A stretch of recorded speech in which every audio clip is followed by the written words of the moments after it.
Praise Lord. ദൈവനാമത്തിന് മഹത്വമുണ്ടാകട്ടെ. എല്ലാ പ്രിയപ്പെട്ടവരും സൗഖ്യമായിരിക്കുന്നുവെന്ന് ഞാൻ കരുതുന്നു. കർത്താവ് നമ്മെ നടത്തുന്ന എല്ലാ വഴികൾക്കായിട്ടും നന്ദിയുള്ള ഹൃദയത്തോടെ നമുക്കവന് സ്തോത്രം ചെയ്യാം.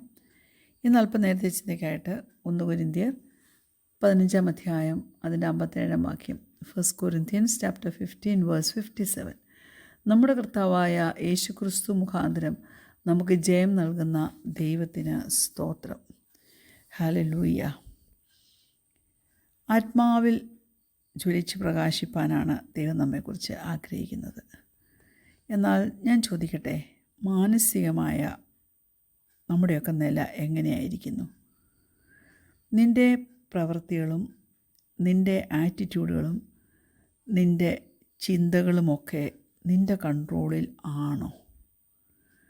ദൈവം ജീവിക്കാനായിട്ട് നിനക്ക് ഡിസൈൻ ചെയ്ത് തന്നിരിക്കുന്ന ആ ഒരു ജീവിത രീതിയാണോ നീ ഫോളോ ചെയ്യുന്നത്?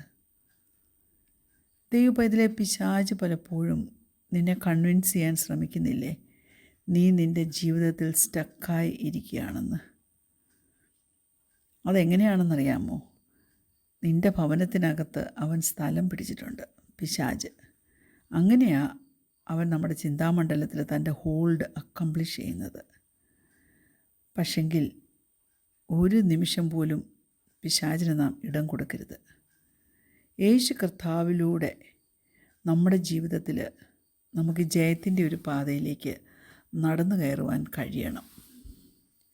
അതുകൊണ്ട് ആ ഒരു ജയം നമ്മുടെ മനസ്സിൻ്റെ മേലുള്ളതിൽ നമുക്ക് പ്രാപിച്ചെടുക്കണമെങ്കിൽ നമ്മൾ ആ ബാറ്റിൽ എങ്ങനെ വിൻ ചെയ്യണമെന്നുള്ളത് പഠിച്ചിരിക്കേണ്ടത് ആവശ്യമാണ്. ഞാൻ പറയട്ടെ, മനസ്സിൽ എന്തൊക്കെ ചിന്തകളുടെ വിത്തുകൾ വാരി വിതറിയിട്ടുണ്ടോ അതൊന്നും കീഴോട്ട് വേരിറങ്ങാൻ നീ അനുവദിക്കരുത്. അങ്ങനെ അനുവദിക്കാതിരുന്നെങ്കിൽ മാത്രമേ നിനക്ക് ജയത്തിൻ്റെ അവസ്ഥ ജീവിതത്തിൽ പ്രാപിക്കാൻ പറ്റത്തുള്ളൂ. സത്യം നമ്മെ സ്വതന്ത്രരാക്കും ദൈവമക്കളെ. പക്ഷേ സത്യം നമ്മളെ സ്വതന്ത്രരാക്കുന്നതിന് മുമ്പേ നമ്മെ അടിമത്തത്തിലേക്ക് കൊണ്ടുപോയിരിക്കുന്ന നുണകൾ അതെന്തുവാണെന്ന് നാം കണ്ടുപിടിക്കേണ്ടത് ആവശ്യമാണ്. പരിശുദ്ധാത്മാവിനോട് ചോദിച്ചാൽ പരിശുദ്ധാത്മാവ് തെളിവാക്കി വെളിവാക്കി പറഞ്ഞു തരും നീ വിശ്വസിക്കുന്ന നുണകൾ ഏതൊക്കെയാണെന്ന്. ചിലപ്പോൾ ഭയമായിരിക്കാം, ചിലപ്പോൾ വറി ആയിരിക്കാം, ചിലപ്പോൾ അയോഗ്യതയുടെ ഫീലിങ്സ് ആയിരിക്കാം, അല്ലെങ്കിൽ ജീവിതത്തിൽ ഉള്ള ചില കൺഫ്യൂഷൻസ് ആയിരിക്കാം. നീ തന്നെ ഒന്ന് ഓർത്തു നോക്ക്, ഏത് സംഗതിയാണ് നിൻ്റെ ചിന്താമണ്ഡലത്തെ പിടിച്ച് നിന്നെ അടിമയാക്കി ഇട്ടിരിക്കുന്നത്? നിൻ്റെ ചിന്തയിൽ ശത്രുവായവൻ ഒരു വിത്ത് അതേക്കുറിച്ചുള്ളത് ഇട്ട് കാണും. പക്ഷേ ഓർക്കണമേ, നമുക്ക് ജയം തരുവാൻ യേശു കർത്താവ് നമ്മുടെ ഉള്ളിലുണ്ട്, നമ്മുടെ കൂടെ ഉണ്ട്. അവൻ്റെ കൂടെ എല്ലാം ഷെയർ ചെയ്താണ് നാം ജീവിക്കുന്നത്, അല്ലേ? അതുകൊണ്ട് നിന്നെ തന്നെ ഓർപ്പിച്ചു കൊള്ളണം, നീ സേവിക്കുന്ന, ഞാൻ സേവിക്കുന്ന നമ്മുടെ യേശു കർത്താവ് വിശ്വസ്തനാണ് എന്നുള്ളത്. അവൻ്റെ ഫെയ്ത്ത്ഫുൾനെസ് നമുക്കൊരു വലിയ പാഠമാണ്. അതുകൊണ്ട് കുഞ്ഞെ, നിനക്ക് വിശ്വസിക്കാൻ പറ്റുന്നുണ്ടോ നിനക്കെപ്പോഴും ജയത്തിൽ തന്നെ ജീവിക്കാൻ കഴിയുമെന്ന്? നീ ഇപ്പം പറയുക നിൻ്റെ ഉത്തരം നോ ആണെന്ന്, അതായത് നിനക്കെപ്പോഴും ജയത്തിൽ ജീവിക്കാൻ കഴിയില്ലെന്ന്. അങ്ങനെ പറയുന്നുണ്ടെങ്കിൽ മനസ്സിലാക്കണം, ആ പൈശാചികനാകുന്ന ചതിയൻ, ആ ഡിസീവർ നിൻ്റെ മനസ്സിനെ ജയിച്ചടക്കിക്കൊണ്ടിരിക്കുവാണെന്ന്. നിന്നോട് കൂടെ അവന് ഇങ്ങനെ സർക്കിൾ ചെയ്ത് നടപ്പുണ്ടെന്ന്. ഇനി ഒന്നിരുന്നാൽ മതി കുഞ്ഞെ നിൻ്റെ കൂടെ. അതുകൊണ്ട് ദൈവഭയത്തോടെ ഞാൻ നിങ്ങളെ ഓർപ്പിക്കട്ടെ, മനസ്സിൽ കരുതിക്കൊള്ളണം, ഒരു പൈശാചികൻ നിന്നെ കീഴടക്കുവാൻ, നിൻ്റെ ചിന്താമണ്ഡലത്തെ കീഴടക്കുവാൻ ഉണ്ട് എന്നുള്ളത്. ഭാഗ്യവശാൽ ഈ ശത്രു സ്കാറ്റർ ചെയ്യുന്ന സീഡ്സ് ഉണ്ടല്ലോ, നമുക്കത് മനസ്സിലാക്കിയാൽ എത്രയും പെട്ടെന്ന് അതിനെ പെറുക്കിക്കളയുവാൻ കഴിയും.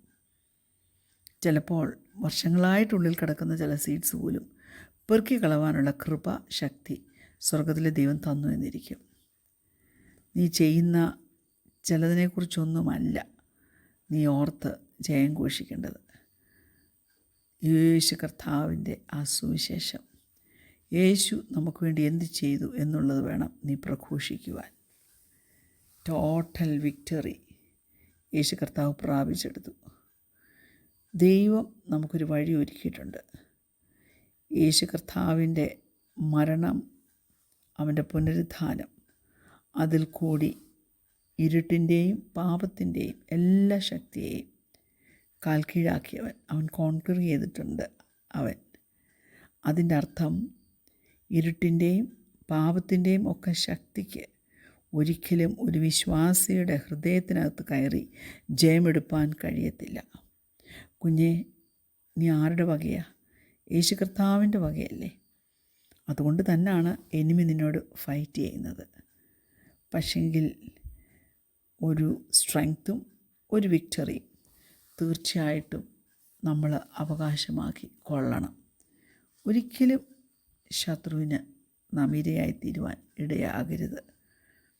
നമ്മുടെ പ്രാർത്ഥനയിൽ നാം എന്ത് ചെയ്യണമെന്നറിയാമോ? നമ്മുടെ ഓരോ ചിന്തകളെയും യേശു കർത്താവിൻ്റെ അനുസരണത്തിൽ പിടിച്ചടക്കണം.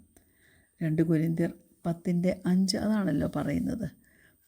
നമ്മുടെ അവയാൽ സങ്കല്പങ്ങളും ദൈവത്തിൻ്റെ പരിജ്ഞാനത്തിന് വിരോധമായി പോകുന്ന എല്ലാ ഉയർച്ചയും പിടിച്ചു കളഞ്ഞ് ഏത് വിചാരത്തെയും ക്രിസ്തുവിനോടുള്ള അനുസരണത്തിനായിട്ട് പിടിച്ചടക്കി മുന്നോട്ട് ജീവിപ്പാൻ ഈ നാളിൽ കഴിയണം.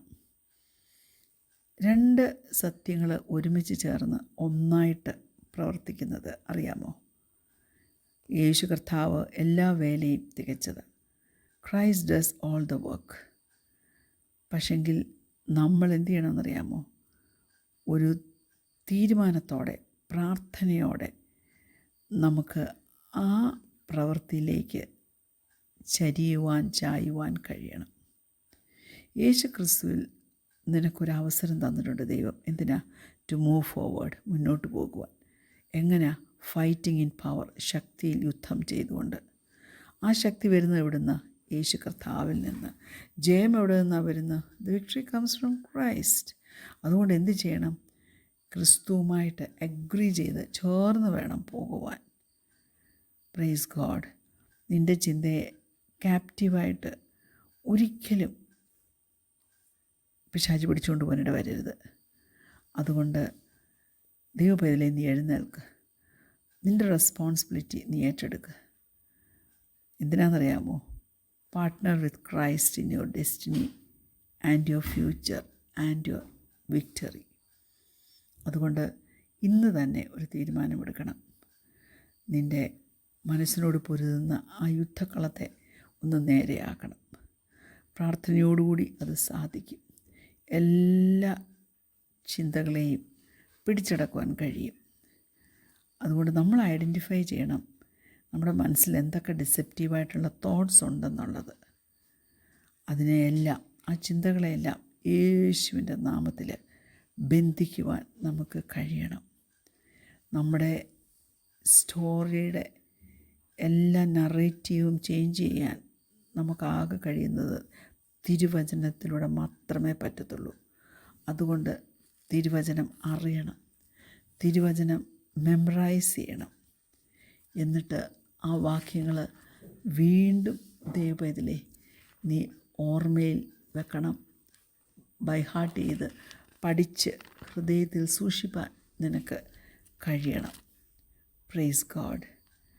ഞാൻ പറയട്ടെ, റീപ്ലേ ചെയ്യണം സ്ക്രിപ്ചർ നിൻ്റെ മനസ്സിൽ. സാധനം നിനക്ക് മനസ്സിലാകും നീ എന്തൊക്കെ മനസ്സിൽ കീപ്പ് ചെയ്യാൻ പറ്റുമെന്ന്.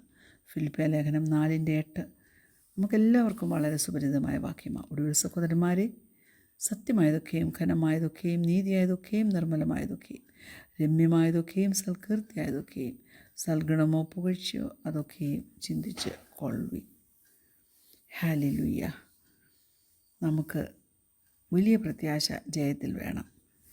കാരണം ദൈവത്തിൻ്റെ വലിയ കൃപ നമ്മോടുകൂടെയുണ്ട്. പരിശുദ്ധാത്മാവ് നമ്മെ അതിന് സഹായിക്കട്ടെ.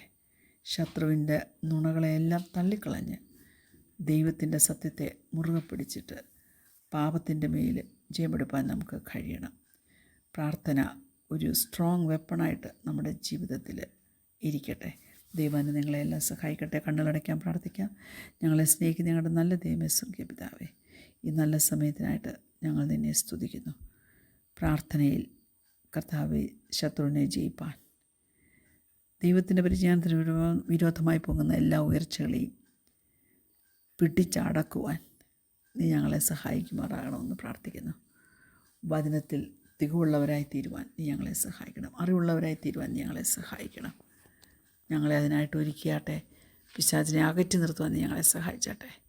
യേശുവിൻ്റെ നാമത്തിൽ തന്നെ ആമേൻ. Praise the lord. God bless you all.